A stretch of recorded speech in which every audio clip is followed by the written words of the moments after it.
قوم لوط جنہوں نے ایسی برائی کو ایجاد کیا جو ان سے پہلے دنیا میں کسی قوم نے نہ کیا تھا۔ ایسی بدکاری جس کی مثال تاریخ میں کہیں نہیں ملتی۔ اس قوم نے ایسا کیا کام کیا تھا اور ان کا کیا انجام ہوا؟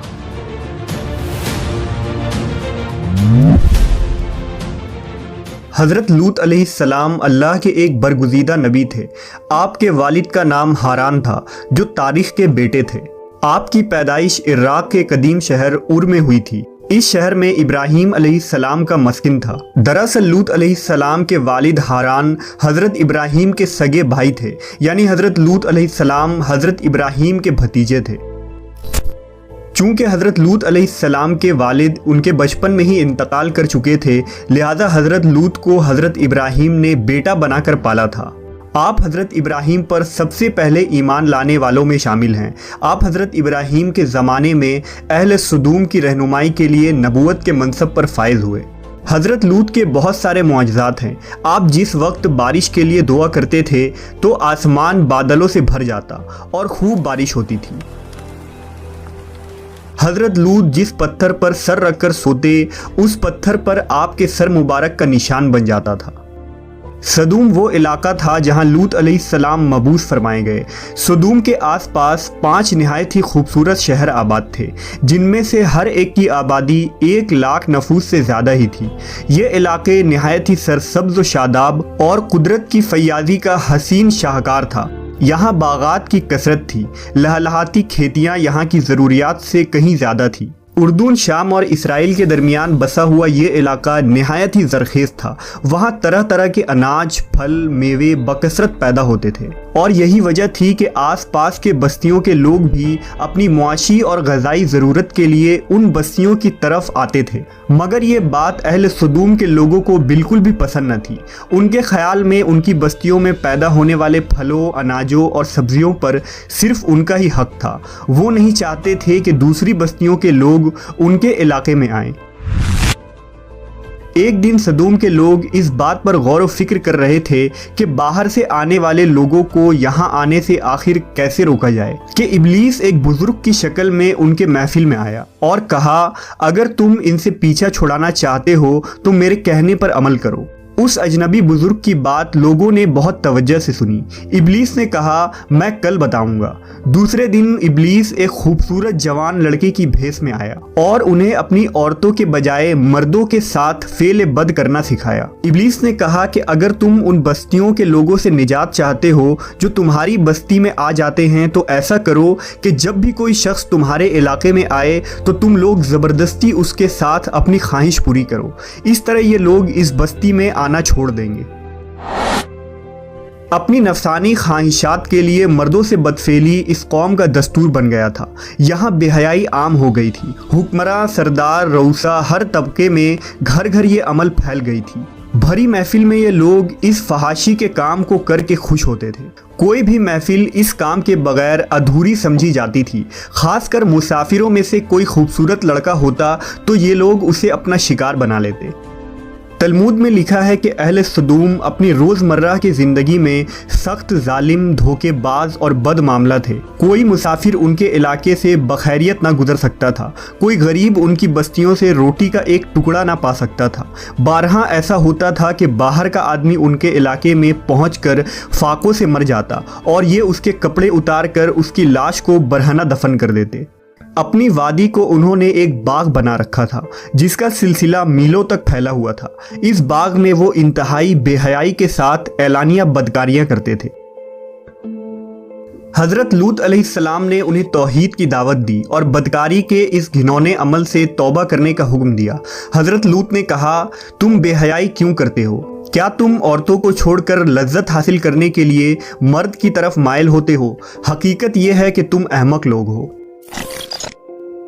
حضرت لوط اہل سدوم کو دن رات واعظ و نصیحت کیا کرتے، لیکن قوم پر اس کا کوئی اثر نہ ہوا، بلکہ وہ بہت فخریہ انداز میں یہ کام کرتے تھے۔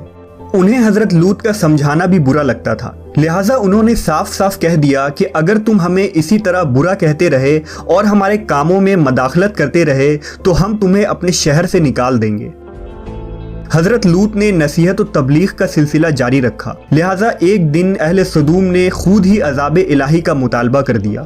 اللہ تعالیٰ نے اب تک ان کے اس بدترین فحاشی اور بدکاری کے باوجود ڈھیل دے رکھی تھی، لیکن جب انہوں نے حضرت لوط سے ایک دن کہا کہ اگر تم سچے ہو تو ہم پر عذاب لے آؤ، لہٰذا ان پر عذاب الہی کا فیصلہ ہو گیا۔ اللہ نے اپنے خاص فرشتوں کو دنیا کی طرف روانہ کر دیا۔ یہ فرشتے دراصل حضرت جبرائیل، میکائیل اور اسرافیل علیہ السلام تھے۔ پھر یہ فرشتے حضرت لوط علیہ السلام کے گھر تشریف لے آئے۔ حضرت لوط نے جب ان خوبصورت نوعمر لڑکوں کو دیکھا تو سخت گھبراہٹ اور پریشانی میں مبتلا ہو گئے۔ انہیں یہ خطرہ محسوس ہوا کہ اگر ان کے قوم کے لوگوں نے انہیں دیکھ لیا تو نہ جانے وہ ان کے ساتھ کیا سلوک کریں گے۔ حضرت لوط کی بیوی کا نام وائلہ تھا، اس نے آپ پر ایمان نہ لایا تھا اور وہ دراصل منافقہ تھی، وہ کافروں کے ساتھ تھی، لہٰذا اس نے جا کر اہل سدوم کو یہ خبر دے دی کہ لوط کے گھر نوجوان لڑکے مہمان ٹھہرے ہوئے ہیں۔ یہ سن کر بستی والے دوڑتے ہوئے حضرت لوط کے گھر پہنچے۔ حضرت لوط نے کہا، اے قوم، یہ جو میری قوم کی لڑکیاں ہیں یہ تمہارے لیے جائز اور پاک ہیں، اللہ سے ڈرو اور مجھے میرے مہمانوں کے سامنے رسوا نہ کرو۔ کیا تم میں سے کوئی بھی شائستہ آدمی نہیں؟ حضرت لوط کی بات سن کر وہ لوگ بولے، تم بخوبی واقف ہو کہ ہمیں تمہاری بیٹیوں سے کوئی حاجت نہیں، اور جو ہماری اصل چاہت ہے اس سے تم بخوبی واقف ہو۔ قوم لوط کے اس بے شرمانہ جواب سے اندازہ لگایا جا سکتا ہے کہ وہ فعل بد میں کس حد تک مبتلا ہو چکے تھے۔ جب حضرت لوط علیہ السلام کی قوم ان کے گھر کی طرف دوڑتی ہوئی آئی تو حضرت لوط نے گھر کے دروازے بند کر دیے اور ان نوجوانوں کو ایک کمرے میں چھپا دیا۔ اس بدکار لوگوں نے آپ کے گھر کا گھیراؤ کیا ہوا تھا اور ان میں سے کچھ گھر کے دیوار پر بھی چڑھنے کی کوشش کر رہے تھے۔ حضرت لوط اپنے مہمانوں کی عزت کے خیال سے بہت زیادہ گھبرائے ہوئے تھے۔ فرشتے یہ سب منظر دیکھ رہے تھے۔ جب انہوں نے حضرت لوط علیہ السلام کی بے بسی اور پریشانی کا یہ عالم دیکھا تو حقیقت سے پردہ اٹھاتے ہوئے یوں فرمایا، اے لوط، ہم تمہارے رب کے بھیجے ہوئے فرشتے ہیں، یہ لوگ ہرگز تم تک نہیں پہنچ سکیں گے۔ ابھی کچھ رات باقی ہے تو اپنے گھر والوں کو لے کر چل دو اور تم میں سے کوئی شخص پیچھے مڑ کر نہ دیکھے۔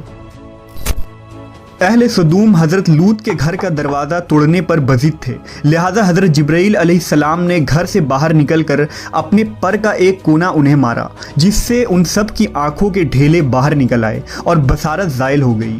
یہ خاص عذاب ان لوگوں کو پہنچا جو حضرت لوط کے پاس بد نیتی سے آئے تھے۔ حضرت لوط علیہ السلام حقیقت حال جان کر مطمئن ہو گئے اور اپنے گھر والوں کے ساتھ رات ہی کو نکل کھڑے ہوئے۔ بیوی بھی ان کے ساتھ تھی، لیکن کچھ دور جا کر وہ واپس اپنے قوم کی طرف پلٹ گئی اور قوم کے ساتھ جہنم رسید ہو گئی۔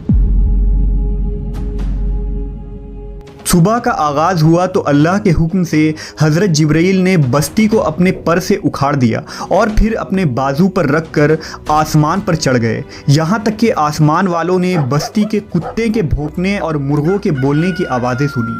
پھر اس بستی کو زمین پر دے مارا، جس کے بعد ان پر پتھروں کی بارش ہوئی۔ ہر پتھر پر مرنے والوں کا نام لکھا ہوا تھا۔ جب یہ پتھر ان کو لگتے تو سر پاش پاش ہو جاتے۔ صبح سویرے شروع ہونے والا یہ عذاب اشراق تک پوری بستی کو نیست و نابود کر چکا تھا۔ قوم لوط کی ان خوبصورت بستیوں کو اللہ نے ایک انتہائی بدبودار اور سیاہ جھیل میں تبدیل کر دیا، جس کے پانی سے رہتی دنیا تک کوئی فائدہ نہیں اٹھایا جا سکتا۔ سمندر کے اس خاص حصے میں کوئی جاندار، مچھلی، میڈک وغیرہ زندہ نہیں رہ سکتے، اس لیے اسے ڈیڈ سی یعنی بحر مردار کہا جاتا ہے، جو اسرائیل اور اردن کے درمیان واقع ہے۔ ماہرین آثار نے 10 سالوں کی تحقیق و جستجو کے بعد اس تباہ شدہ شہر کو دریافت کیا تھا۔ تحقیقات سے پتہ چلا تھا کہ اس شہر میں زندگی بالکل ختم ہو چکی ہے۔ اس شہر کے راستے اور کھنڈرات کو دیکھ کر آرکیولوجسٹ نے یہ اندازہ لگایا کہ جب یہ شہر تباہ ہوا تو اس وقت لوگ روزمرہ کے معمولات کے کاموں میں مشغول تھے اور یہاں زندگی اچانک ختم ہو گئی تھی۔ اہل سدوم جنہیں پتھر بنا دیا گیا تھا، ان کے بت ابھی تک بحر مردار کے پاس موجود ہیں، جو تا قیامت لوگوں کے لیے ایک عبرت ہے۔ آج یورپی ممالک میں انسانی آزادی کے نام پر اس بدکاری کی اجازت دی جاتی ہے اور اس فحش عمل کو فخر سمجھا جاتا ہے، مگر حقیقت یہ ہے کہ ہم جنس پرستی بالکل فطرت کے خلاف ہے، جس سے انسانی معاشرہ تباہ و برباد ہو جاتا ہے۔ روایتوں کے مطابق ایک مرتبہ حضرت سلیمان علیہ السلام نے شیطان سے پوچھا کہ اللہ کے نزدیک سب سے بدترین عمل کیا ہے؟ ابلیس بولا، جب مرد مرد سے بدفعلی کرے اور عورت عورت سے خواہش پوری کرے۔ حضرت ابن عباس سے روایت ہے کہ رسول اللہ صلی اللہ علیہ وسلم نے فرمایا کہ اس شخص پر اللہ پاک کی لعنت ہو جو قوم لوط والا عمل کرے۔